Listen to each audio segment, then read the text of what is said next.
And what I love about it, and this is what I talk to my salon owners, and especially we dive deep into it, into the academy of how do you set yourself apart from everyone else? I mean, there's a huge like land of personal care and beauty care.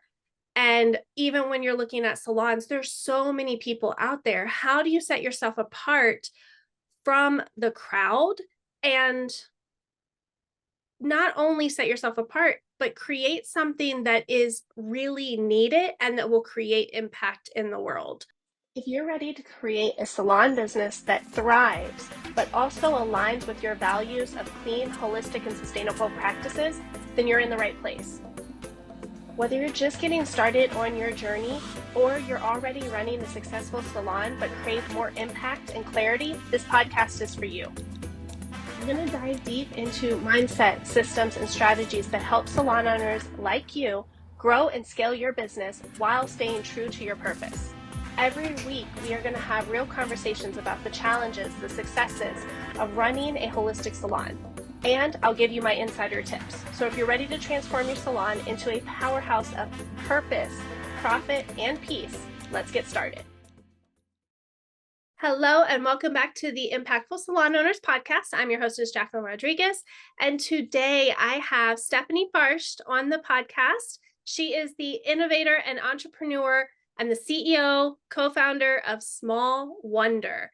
So this is a whole new thing in the industry, and I am so excited to dive in. So welcome to the show. Thank you for having me. I'm excited to be here. Yes. So I think we met on Instagram? Yeah. Instagram or LinkedIn, one of those on social, right? Because we've got this amazing platform to be able to connect with people that I would have not connected with you otherwise, right? So I think it's so cool what you do. Tell me a little bit more about who you are and what is Small Wonder. So I'm relatively new to the beauty industry as I keep meeting folks in the industry that have been in this world for 20, 30, 35 years. I'm 4 years in. I spent most of my career at Target. I was an innovator and strategist at Target, doing everything new on the other side of this world, doing retail, and then evolved into being a professor at Northwestern. And that's really where Small Wonder was birthed and hatched, which we can talk a little bit about in a few minutes. But I never had anticipated being an entrepreneur, and I certainly hadn't anticipated being in the beauty industry, but I am loving it. A little bit about Small Wonder is it's basically professional grade hair care in a powder form. And so imagine getting into the shower with powder, you activate in your hands, within seconds, it activates into luxurious grade, professional grade shampoo and conditioner. And we're coming out with a serum in early Q1. You no longer have to ship the water. You no longer have to ship the single-use plastic. You're just shipping one beautiful bottle that we designed and patented, and you can refill it. And it's tiny because it's powder. So that's Small Wonder in a very quick nutshell.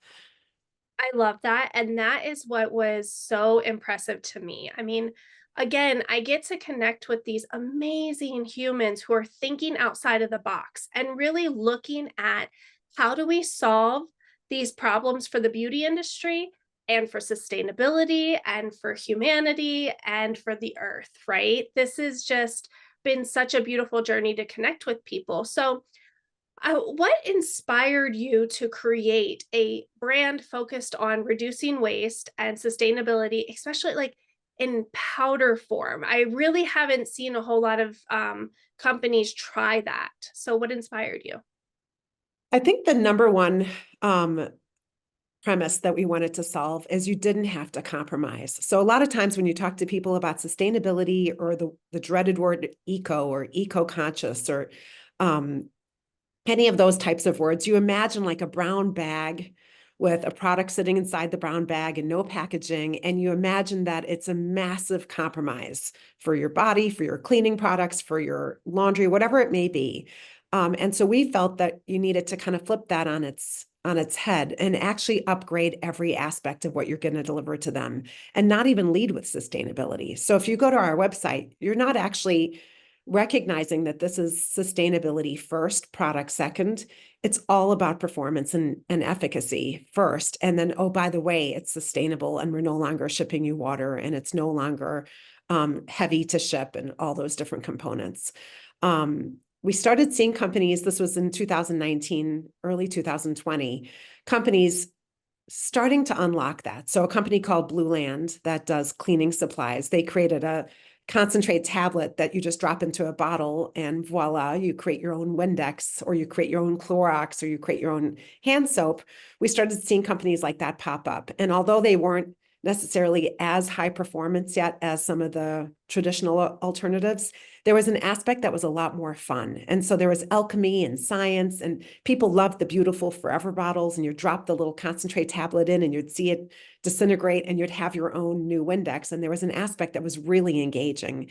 And so we gathered all those insights together and decided to try to tackle that from a very high-end perspective in personal care. And it seemed like the most logical place to start because the last time we checked, you have water in your shower. Why are we shipping it there? And you have water in your bathroom. It was just such a crazy concept that we were still shipping products that were 80 to 90% water-based into your shower. So that's really where the premise began. I love that. And I have to shout out to Green Llama, which I use.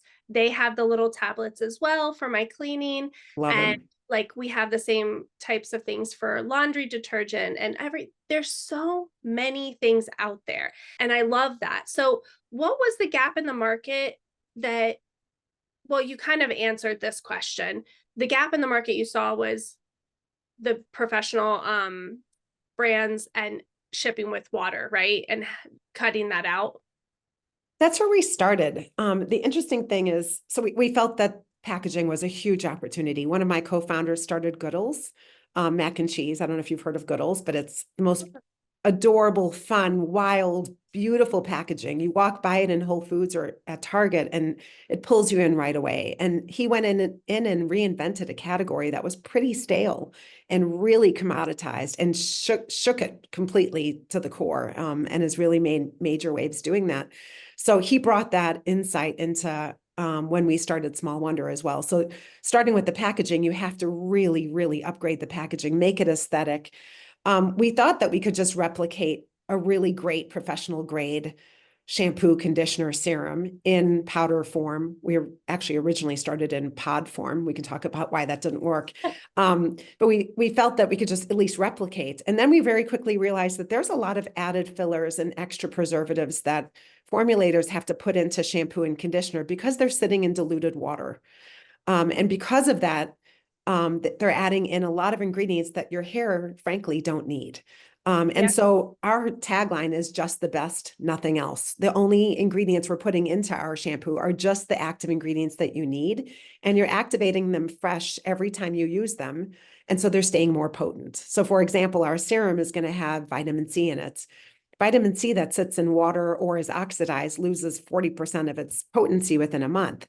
And so all of the serums that you're out there buying to get UV protection and heat protection are somewhat degraded by the time you are using them because they're sitting in water. And so there's a competitive advantage to having it stay in powder form because it's not getting diluted and degraded. Yeah. And we see that in our industry all the time. I mean, we've got to create things and we mix them right there live. Like we have a scalp treatment that is herbs, and it comes just the dried herbs and everything that we need, and then we add in either the water or the paste or whatever it is, and it's so much more potent at that point. And I love, like, I hadn't really put two and two together to have that same experience with shampoo. Yeah, Right? with all of hair care. I mean, it depends on what ingredients you're using, but you don't need all those added fillers and extra layers of preservatives. And so why are we putting them in our hair? Less is more. And that was our premise behind the entire business. Less is more. Why ship water? Why do large single-use plastic? Why not create easy, fun refills that you can use when you're finished with your bottle, which is the equivalent of a large shampoo bottle. Just pour this in, and then you can put this in your tomato plant or in somewhere in the backyard, and it will decompose or biodegrade, or you can throw it in your paper recycling. So we felt that less was more everywhere. Yeah. Well, that's a huge part of it. And what I've been talking about is less consumption, right? So we're in such a world of overconsumption and having way too many things. And something that really sparked excitement with me with the powder is it's not going to go bad. Like if I want to change, because I like to change shampoos and have different things and different options, because it's not sitting there in the water, Yeah. and it will stabilize and stay longer or fresher longer. Am I correct on that assumption? 100%, 100%. Yeah. Yeah, it's in its preserved format. And so it's really easy to travel with because of that. You It's don't have to really go through, or you don't have to worry about going through TSA with liquid. exactly. And I tested that because we went to a photo shoot in LA last year, and I had to bring 5 kilos of our shampoo powder for the photo shoot. And I went straight up to TSA and said, is this okay to travel through TSA with, a giant bag of white powder? They're like, fine. We made it into a TikTok, which was actually very good. Oh, I love that. I'm going to have to go back and see it. Yeah, very, very travel friendly, which is wonderful. Amazing. So tell me a little bit more about what the process of selecting the ingredients for Small Wonder was. Um, there's an aspect of clean, which we are fully clean. So we wanted to make sure that we met or exceeded the Sephora Clean, the Ultimate Without, and the Credo requirements, as well as EU. And so we went through that whole requirement list to make sure that we were at least well beyond that. There was an aspect of water as well. And so there's a couple of really interesting proprietary compounds in our formulas. One of them is called Shine 37. It's made with 90% less water than the equivalent type of ingredient that many manufacturers are using. And so there's a whole sustainability component as to why we selected certain ingredients. And then there's the aspect of how do you deliver really professional grade performance. And we didn't want to go down the super all natural path. We wanted to go down the clean path. We knew that you need chemicals in your hair care to actually deliver performance. We don't want your hair to feel like straw afterwards. But we wanted those chemicals to be clean, and then we wanted them to be manufactured in a responsible way. So that was really our kind of prism of how we selected those ingredients. And then obviously less is more. So the less ingredients, the better. Back to the fact that we don't need added fillers because it's not sitting in diluted water was a really big benefit for us. I love that. And this is something like, so for everyone listening, I've talked about it before, but what is the difference do you see in natural ingredients and clean ingredients and sustainable ingredients? That is $1 million question, and I think it depends on who's defining them. It's another thing that we've kind of shied away from on our site and in our marketing is making these claims, even though I know that we exceed these claims, they don't have as much meaning as they used to. So saying that you're clean, there are no standard requirements or regulations behind that word. And so everyone's definition behind those words is varied. Our definition is we are going to use products that are not harmful. We don't have sulfates. We don't have parabens. We don't use any products that test on animals. We're fully color safe. We exceed all those requirements that I just listed between Sephora, Credo, and Ulta, which are wonderful, a great start. But we aren't claiming those publicly because we just don't think that they have that much meaning or bite. The way we're defining sustainability, another thing that we're not doing is saying we've reduced X percentage of CO2s or carbon emissions into the environment. We're not going to claim that. We just know that we're doing better, way better than traditional hair care. We're not shipping heavy liquid. Our product weighs half a pound. It weighs about 6 ounces in the bottle, which you only ship once. And then this weighs about 4 to 5 ounces when you're shipping it. We have tiny, tiny, tiny packaging when we ship the refills. We're just being smart. And so whatever we select, we're going to select as being the most sustainable, low impact option right down to the ink that we chose on the box. This is algae ink. So it actually reduces methane out of the air. It takes methane out of the air every time you actually make algae ink. It's better for the environment. We're just making those choices everywhere we can. And so that's how we define sustainability. I don't even know how to define all natural. I just know that the products that I've chosen and tested in the past couple of years that are all natural make my hair feel like straw and don't actually deliver the performance that we need to deliver. So it's a hard answer, but that's the only way we know how to answer it, to stay honest and true and I love that ethical. though. Yeah, I love that because it is kind of a trick question because there is no standard. And that's a whole nother thing. Like, if you haven't watched the Beauty Bill, I have a 3-part series breaking down the Beauty Bill package that we need to have go through. Um, there's 3 parts. You should totally go back and listen to that. But the whole idea behind that is that our standards for beauty and how things are sourced, ingredients, and standards for them has not changed in what, 80 years or something crazy like that. But yet our beauty industry has like wildly changed. So really knowing what the there is no standard for that, but knowing that there's a package out there to really push through and get these standards changed is a really great thing to know and to kind of stand for. But with that being said, knowing that there's no real standard, it just like I teach my students, it's like, okay, what is your standard and how can you bring that into every aspect? I love that. When I worked at Target, this isn't the same level or plane, but everything was about design. And so how do you bring design into something more than just the product in the store? So even like the shopping carts, we won all these awards for beautiful design, and the pharmacy bottles, and how do you design even the headquarters? How do you design your customer service?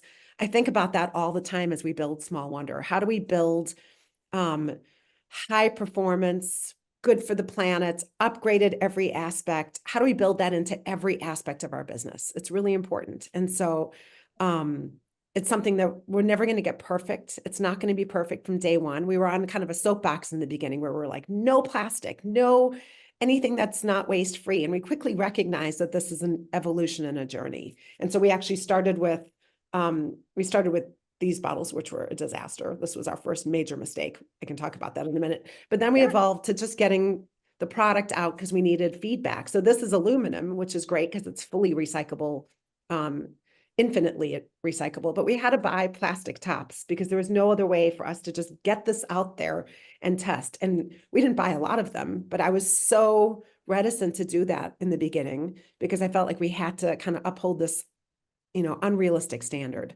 And then we very quickly recognized that this is going to be a long journey and we just need to keep doing better. And that's really how we design our whole business. Okay, so I love this segue.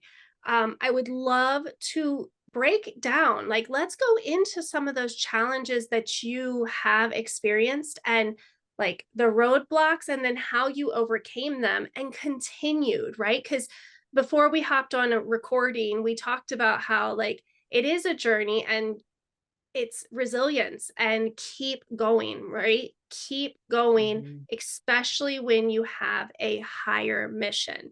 So tell us a little bit about those challenges that you came across. There's a long list. I do think resilience is the number one characteristic that I think about on a daily basis, to know that we're going to make something large and impactful. And that is our goal. We want to build this business to be a massive platform. And to me, resilience and persistence is going to be what sets us apart from all the other companies that are trying to do better and do good things out there. We've had quite a few roadblocks. The interesting thing is, in the beginning, when we started getting some traction on creating a formula that we felt was at par with professional grade, which took us a long time. It took us 2.5 years with a ton of history behind that, which is a long story. we hadn't anticipated the fact that we needed to keep powder dry in the shower. And we're like, oh, we'll just get these cute little all aluminum bottles. We have big ones and small ones. The MOQ, the minimum order quantity, was high, so we bought a lot of them. We just raised a little bit of money, and we had tested them, but we didn't have that much powder to test in. We had tested them for a couple of days each time, and it worked great. And so our 10,000 package arrived, and we started filling them, and we started distributing them and getting our pilot groups to test them. And very quickly, we recognized that by like day 7 in the shower, enough humidity would get in with these cool little openings and closings that the entire bottle would just become a brick, and you couldn't dispense anything out at all. And so that was our first major hurdle is, oh my gosh, there is nothing out there on the shelf anywhere in the world. And we truly looked everywhere in the world. We thought of every option, like salt and pepper shakers and salt grinders. And we looked at every industry to try to pull some inspiration, talked to hundreds of packaging experts. There was nothing out there. So we were sitting with 10,000 bottles that were now wasted. We'd spent most of our initial money on that. And we had a bunch of powder that was amazing and getting great feedback and no place to put it. And so we went down this incredibly complex process of designing the first patented dispenser that dispenses just like a regular pump. So every pump is calibrated to 1 pump of liquid shampoo. So if you're a 2-pump girl, you would press twice. If you're a 1-pump girl, you press once.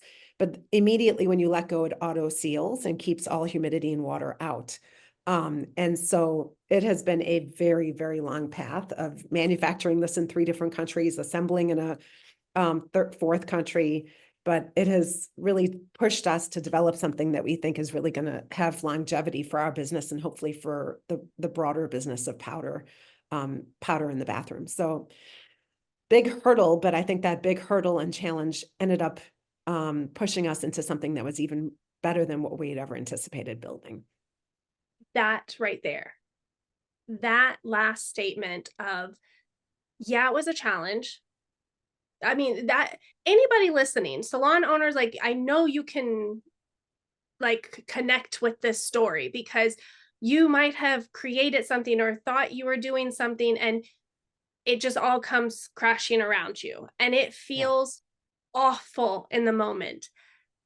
But that last statement has always rang true with me. It may be a hurdle. It may really suck. If we're being honest, like that's no fun. It's a lot of money wasted, a lot of time wasted, a lot of product wasted, all of that. Yeah. But it brought you to something that you couldn't see in the beginning and better than you could expect. And that's what is so, so important to keep in mind every time we run into hurdles and we're running into problems. And I have had lots of fair shares of my problems and failures and, things not coming together the way I've seen them. But that is what has kept me going, is that if I just let go of the control or the expectation of how it looks and how I want it to look, it always, always has turned out way better than I could have ever imagined. It's what I taught for 8 years at Northwestern. Fail fast, fail early, because that's how you drive real innovation. You will never get to real innovation without failing multiple times, ever. And so it's an absolutely miserable experience to wake up and realize that you have 10,000 bottles that don't work. You have no idea how you're going to keep powder dry in the shower. You're talking to industrial design firms that don't think that this could be done.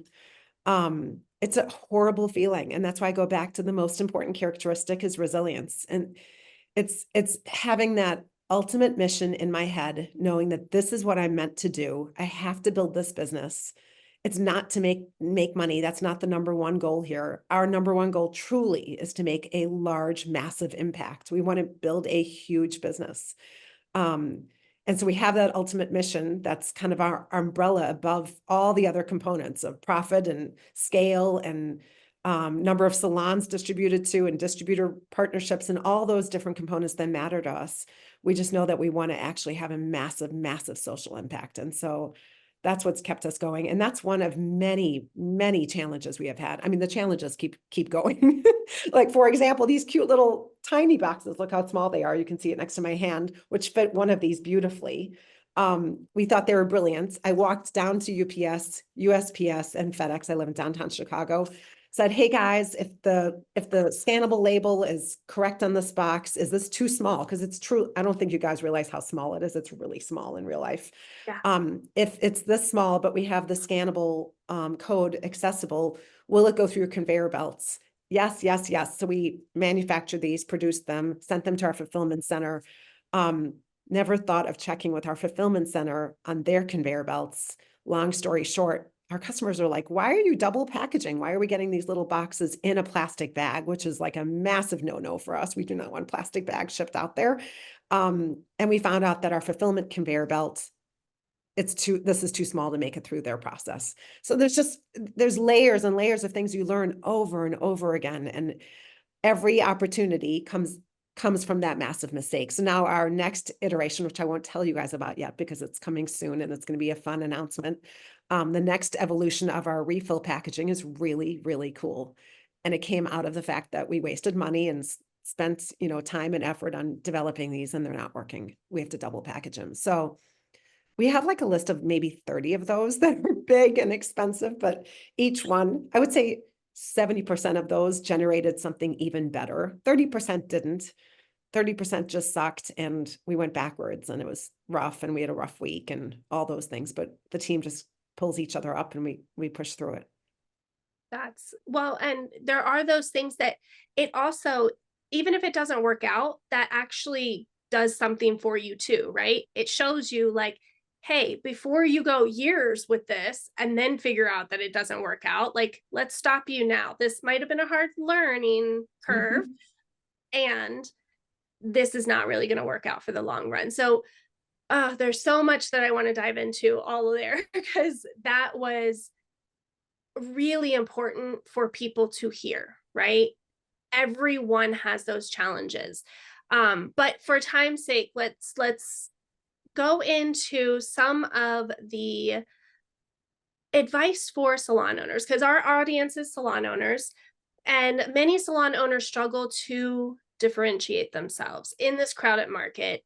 What advice would you give them about standing out with a focus on sustainability and clean ingredients? It's a great question. And I've been spending a lot of time with salon owners and stylists. It's where I'm spending a significant portion of my week right now to learn every week, not this week, but an average week, just to learn, because we're trying to understand how to do back bowl better. My biggest piece of advice is baby steps. And so we have a lot of salon owners talking to us about sustainability. How do they evolve into that? They feel overwhelmed. There's so many aspects that need to either be improved or overhauled. I go back to where we started with this business. It's a journey. And so small changes add up to large impact. And that's how we feel as well. Make small changes and see how you can start building on that. That's the biggest piece of advice I've given the salon owners that we've worked with. I love that. And we talk about that all the time between my community and then the green beauty community. It is really progress over perfection. I've been in this industry for 26 years. I have been in the clean and sustainable space for 13.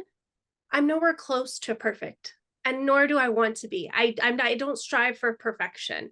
I strive for one little piece better each day, each month, each year than it was yesterday.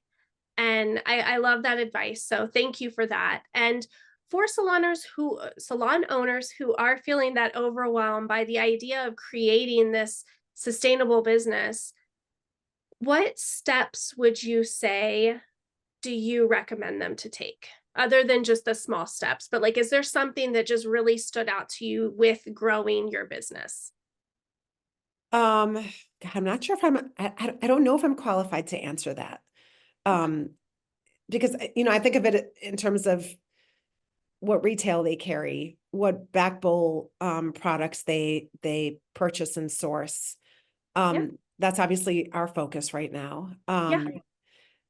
So starting to pull in a, a selection of items or back bowl items or whatever it ends up being that actually provide an added benefit. So if they're going to go out and get shampoo bars, even if they hate shampoo bars, just to be sustainable, I don't think that's the right path to go. They find shampoo bars, or if they love Small Wonder powder, or if they love the many other innovations out there. We need all of them, by the way. They're not competitors in my head. We need every single one of them to tackle this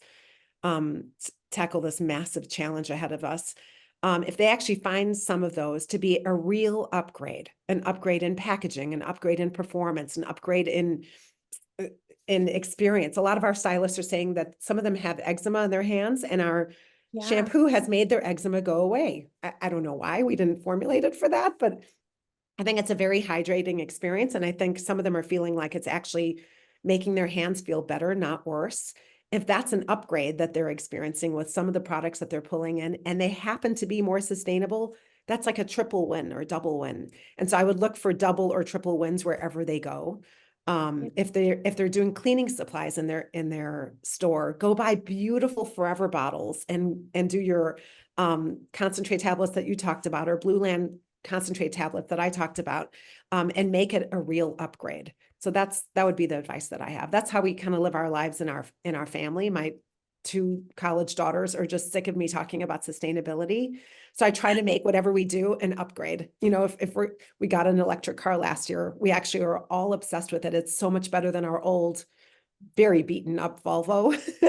So it's been an upgrade. It's a nicer dashboard. It drives more smoothly. You never have to go to the gas station anymore. Like, there's all these upgraded aspects of it.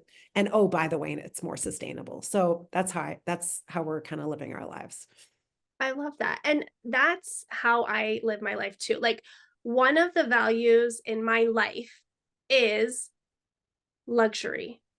And I love luxurious things, but I also love innovative things. So I'm always on the hunt for something that is innovative, doing something different, right? And I test it out. I see how I like it. And it's one thing at a time. I just grab one thing and test it out, see if I like it. I mean, that's literally how we happened upon each other, right? Mm-hmm. Is I wanted to test it out. I thought it was really cool. And then I just keep looking for more and more innovative things. I'm never tied or affiliated to something that I don't truly love and it doesn't align with my values completely, right? For sure. So it's one of those things that is such an important step, especially because in our salons, like we're dealing with products all day every day, whether it's shampoo and conditioner or whether it's your color. Test things out, look outside of our normal traditional things and see what amazing humans are, doing out there, and test them out. So I Yeah. love that. Oh, I thought you were gonna say Fun. Oh, I was going to say a fun example actually of something like that is, I can't remember if it was Sonicare or Oral-B. I've always had an electric toothbrush. yeah. It has been breaking like every 3 or 4 months. It is driving me crazy. And so then you have to take the entire thing and put it in the garbage because it's not recyclable. And you're just like, okay, that's going straight to the landfill. It was $120 each time. Why is it breaking over and over again? And so somehow my Instagram must have heard me complaining to my husband about this, and this new, and I don't know this company, but I think they're really cool. It's a new toothpaste company or toothbrush company called Suri, Suri, and it's all aluminum based. And the refills or the toothbrush tops are compostable and made out of plants. And they guarantee that it doesn't break for however many years. And I just bought it, and it's been a true upgrade. So it's more sustainable because it's all aluminum, compostable tops, and I think it's actually going to last longer and better than my current toothbrush situation. So that's another easy example where you just look for cool innovation and you're like, oh, they just fixed a problem that I've been really bothered by lately. I literally had that same process. I love an electric toothbrush. I know that people use the bamboo ones. For me, I don't feel like my teeth are clean enough unless I'm using the electric toothbrush. Me but too. I was hitting the same things over and over again. And I even had one that was made of bamboo, but it didn't last. I got the Siri one. It has been amazing. I've had it How funny. probably, I think, coming up on a year, or maybe it's already been a year, and love it. Oh, Plus the good. fact that you don't have to keep it plugged in. It is chargeable. I mean, literally, it lasts me forever charged. Like, So I mean, a excited. month. We should be getting paid for this because we're a great adversary. I'm Siri, if excited. you're listening and you Yeah. want sponsorships, or you're looking for someone to sponsor, I'm here.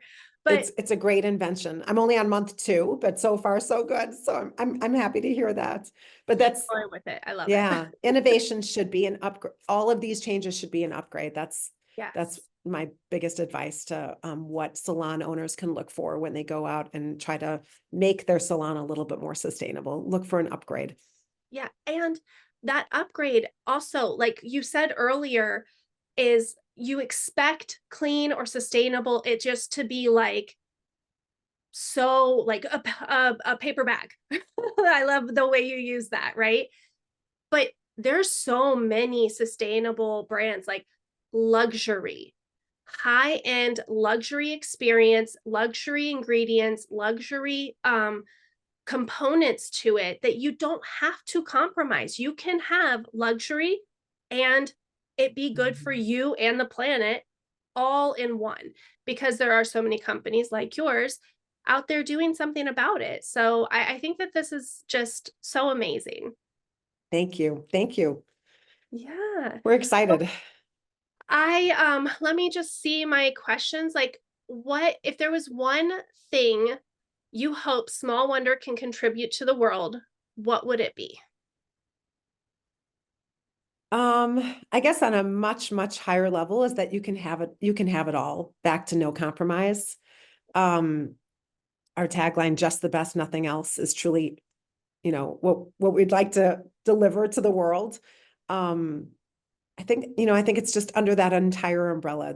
We would really like to deliver the best professional grade hair care brand that is better for the planet, better for you, better for your bathroom, better for your shower, better for your back bowl, across the board. So that's really our ultimate North Star. I love it. I love it. And for everyone listening, if you're a salon owner or you're a hairstylist, like, you get to take that same thought process. Like, what do you want your salon to contribute to the world? And it doesn't have to just be like to your clients or to your community. Think larger scale. What would it do for the world if you really honed in on what was so important to you and what you could uniquely bring to your community and the world and everyone around you? I think that that's such a change in the way that we think and a perspective of business that really does kind of make or break when you're dealing with clean and sustainable and like these holistic viewpoints in business, because it is a whole different layer that you get to deal with. Yeah. It's been fun spending time with stylists and salon owners though, because I never understood how much joy they get in making people feel better about themselves. You hear they already have their ultimate mission. And it's such a fantastic, joyful mission that I never recognized. I mean, obviously, it would feel great to have somebody come sit in your chair, feel really bad about their hair or their looks or whatever it may be. You make them smell great with their hair care products. You make their hair look beautiful. It's all blown out and gorgeous. You walk out feeling really on top of the world. And I never connected the fact that they get to do that all day. Like that's a Yeah. really cool job. And so I've heard that over as I've gotten to know so many stylists these last 4 years. I've heard that over and over again and started to realize like they're actually really lucky. What a cool mark that they get to leave on the world. It's maybe some of my friends who are OBGYN delivery doctors, it must be the same feeling. You're getting to deliver babies into the world all day long. What a joyful, for the most part, joyful experience. I think hairstylists have the same talent and magic, which is really I know cool. that's why I got into it. I am a heart-centered entrepreneur. Or just a person, right? So I love giving and pampering others and supporting and just sharing with others, and that we do get to have such an impact on the people that we touch. And that's also why I'm so passionate about teaching salon owners how to create these clean and sustainable and holistic environments, because we do impact a lot of people. And when we look for better things for ourselves and for our lives and for our business, we're impacting our people with better quality, better things that are going to then impact the community and the world around us. So it is that trickle effect. And I think that we do have a big responsibility, because we touch so many people's lives, to just think a little bit outside of the box and look at what we can do to help further this mission. I love that. Well, thank you so much. I really could just keep talking. I love this. I love this product. I love the innovation behind it. And I can't wait to see where you go and where Thank you. this continues to just make a big difference. So tell everyone where they can find you. Smallwonder.world is our website, or smallwonder.world on Instagram or TikTok or Facebook or Pinterest or anywhere you want to go. And we're starting to distribute into salons, which is so exciting. If you go to our pro site on our website, you can apply if you want to get a wholesale account and start pulling it into your salon. Happy to help you. And then we're starting to talk to distributors for Q1, which is exciting because we are a small and tiny but mighty team, and can't sell direct at the scale we'd like to. So Yeah, those are all the places they can find us for now. I love it. Big things coming in 2025 and beyond. Yeah. And our conditioner is launching right after the holidays. So that's a super exciting major milestone for us that has taken us a long time. Slow, but very worth it process, right? Yeah, absolutely. Absolutely. All right. Well, thank you for being here and sharing your story. Thank you, everyone, for listening. Make sure that you check out all of Stephanie's information.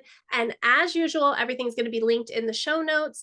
And for this episode, if you're not watching, like, come on YouTube and watch us, because you got to see the bottles. Like, she was showing you a bunch of different things, and they're so cute. And I really think that it is a very cool design. So thank you again, and we'll see you on the next show. Thanks, Jacquelyn. Thank you so much for tuning in to the Impactful Salon Owners Podcast. I hope today's episode gave you valuable insight and inspiration to take your salon to the next level. Before you go, I wanted to remind you that the Holistic Salon Academy is opening up soon. So if you're ready to dive deeper into clean, holistic, and sustainable salon practices and build a truly impactful business, be sure to join the waitlist. By signing up, you'll be the first to access all of the details and exclusive content before anyone else. You definitely don't want to miss out. And of course, don't forget to hit the subscribe button so you never miss an episode. And if you enjoyed this one, I'd love it if you could leave a review.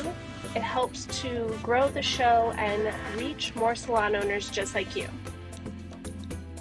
And lastly, come hang out with me on Instagram at Clean Beauty Biz Coach, where I'm a real life person who loves to connect with you. I'm always in my DMs answering your questions and would love to chat more over there. Thanks again for being here, and remember, every step forward is a step towards lasting change. Until next time.